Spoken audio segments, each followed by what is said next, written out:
प्यारे बच्चों, welcome to my channel Verma study 2020 बुकलाना। बच्चों, मैं क्लास 12th का भूगोल हिंदी में यूपी बोर्ड का फुल कोर्स कराऊंगा। अगर आप फुल कोर्स हिंदी में करना चाहते हैं भूगोल का, तो हमारे चैनल को सब्सक्राइब कीजिए और बेल आइकन को प्रेस कीजिए, ताकि जो भी हम अपलोड वीडियो करें उसका नोटिफिकेशन सबसे पहले आप पर पहुँचे।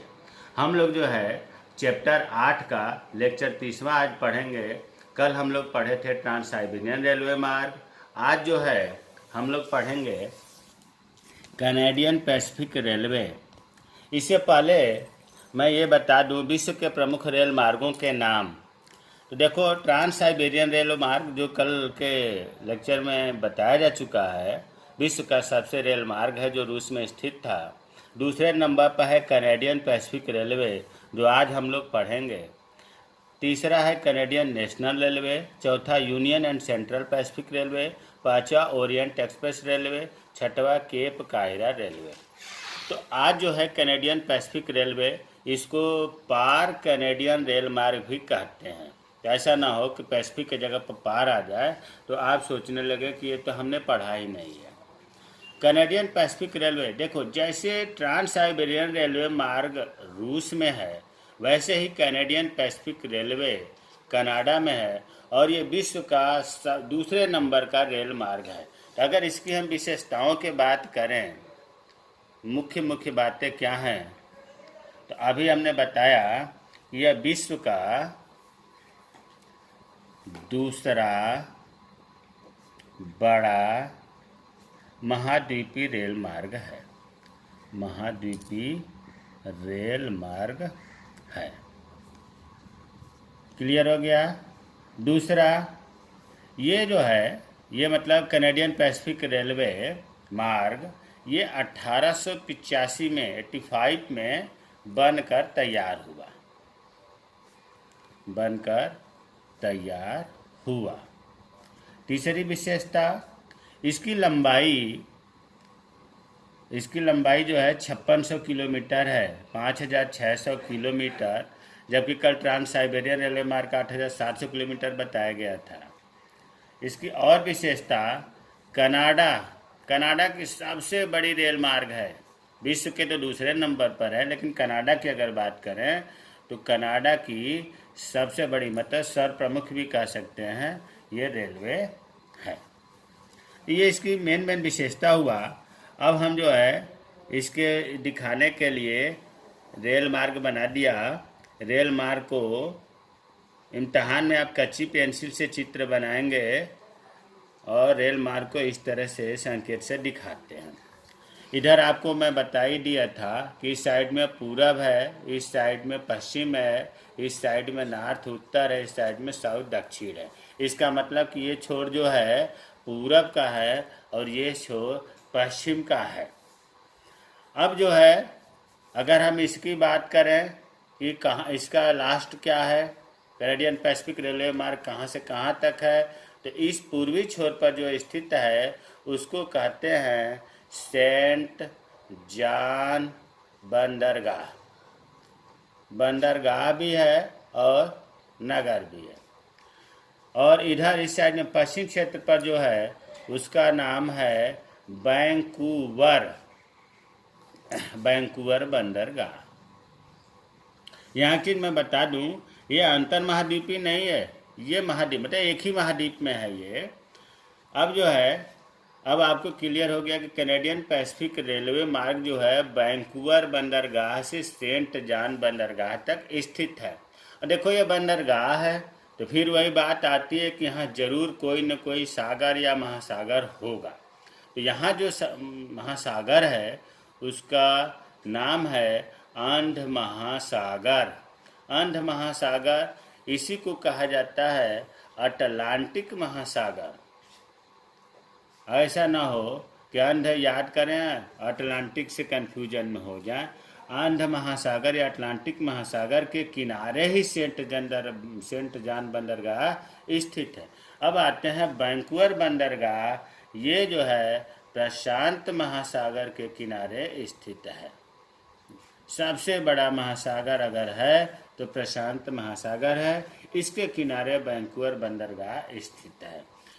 तो अब एक एक नंबर के देखो, जितने भी अब तक है सब एक एक नंबर क्वेश्चन बन सकते हैं। कैनेडियन पैसिफिक रेलवे मार्ग कहाँ से कहाँ तक है? तो वैंकूवर बंदरगाह से सेंट जॉन बंदरगाह तक, या ऐसे भी कह सकते हैं सेंट जॉन बंदरगाह से वैंकूवर बंदरगाह तक। अब इसके बारे में मान लो कि हम वैंकूवर से सेंट जॉन की यात्रा करें या सेंट जॉन से वैंकूवर की यात्रा करें, तो इसके बीच में जो मुख्य मुख्य स्टेशन हैं, अब जैसे मान लो कि वैंकूवर से हम चलेंगे तो एक स्टेशन पड़ता है जिसको कहा जाता है कलगरी। कलगरी कलगरी इसकी विशेषता की अगर हम बात करें तो ये रॉकी पर्वत के निकट है। और फिर कलगरी पर्वत से जैसे ही हमारी ट्रेन आगे चलेगी, एक स्टेशन आएगा जिसका नाम है विनिपेग। बच्चों, विनिपेग जो है व्यापार का बहुत ही बड़ा केंद्र है। अगर इसे हम कहें, यहाँ पर जब जा देखेंगे तो गेहूँ इकट्ठा करते हुए लोग मिलेंगे। इसी स्टेशन पर, विनिपेग स्टेशन पर ही कैनेडियन नेशनल रेलवे भी मिलता है। देखो, जैसे कैनेडियन पैसिफिक रेलवे है उसी तरह से कैनेडियन नेशनल रेलवे जो है इसी पर, यहीं पर दोनों पैसिफिक और नेशनल दोनों मिलते हैं। तो यहाँ इसकी मुख्य विशेषता ने दो बताया कि ये प्रमुख व्यापारिक केंद्र है। प्रमुख व्यापारिक केंद्र, और नेशनल कैनेडियन नेशनल रेलवे भी यहाँ मिलता है। इससे आगे जब हमारी ट्रेन पहुँचेगी तो स्टेशन, इसके बीच में देखो स्टेशन बहुत हैं। मैं बड़े बड़े स्टेशनों की बात कर रहा हूँ।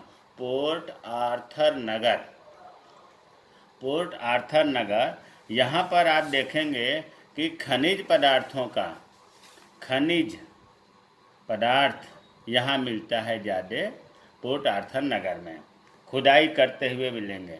इससे आगे जब ट्रेन पहुँचेगी तो स्टेशन पड़ेगा ओटावा।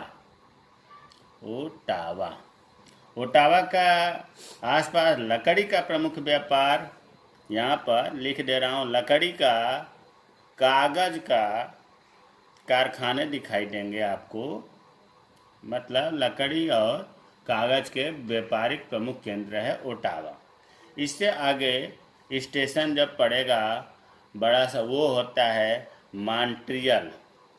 मॉन्ट्रियल, मॉन्ट्रियल भी बड़ा जंक्शन है और गर्मियों में यहाँ बहुत ज़्यादा व्यापारिक केंद्र है। मतलब व्यापारिक केंद्र, यहाँ व्यापारिक अर्थात अनाज का बहुत बड़ा ये मॉन्ट्रियल जंक्शन है, होता है।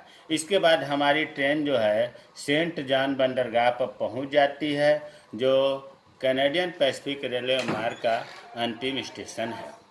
तो एक प्रकार से कैनेडियन पैसिफिक रेलवे को फर्स्ट और लास्ट, मतलब स्टार्टिंग का और लास्ट के तो याद करने ही है, बीच में भी 2-3 स्टेशनों का नाम याद रखेंगे, क्योंकि कैनेडियन पैसिफिक रेलवे को रेखा चित्र द्वारा दर्शाना होता है। तो बीच में 1, 2, 3, 4, 5 हमने स्टेशन दिखाया है, तो इन्हें भी याद करेंगे। इनकी विशेषताएं हो गया। इसके बाद पूछा जाता है कि कैनेडियन पैसिफिक रेलवे मार्ग का महत्व क्या है। तो बच्चों, जैसे ट्रांस साइबेरियन रेलवे मार्ग का जो महत्व रूस के लिए है, ठीक वही महत्व कैनेडियन पैसिफिक रेलवे का कनाडा के लिए है। पहला पॉइंट तो यही याद हो गया। दूसरा है, इस रेल मार्ग के कारण, मतलब पैसिफिक कैनेडियन रेल मार्ग के कारण ही कनाडा के पूर्वी भागों में उद्योग स्थापित हुए, इसी रेल मार्ग के कारण, और पश्चिम भागों में खेती में प्रगति हुई। तीसरा जो है, प्रेरी प्रदेश जो है, गेहूं इसी मार्ग के द्वारा पूर्वी बंदरगाहों को भेजा जाता है। यहीं से पूरे यूरोपीय बाजार में ये पहुंच जाते हैं। तो अब आपको क्लियर हो गया होगा कि कैनेडियन पैसिफिक रेलवे का वही महत्व है जो रूस के लिए ट्रांस साइबेरियन रेलवे मार्ग का महत्व है। जय हिंद, जय भारत।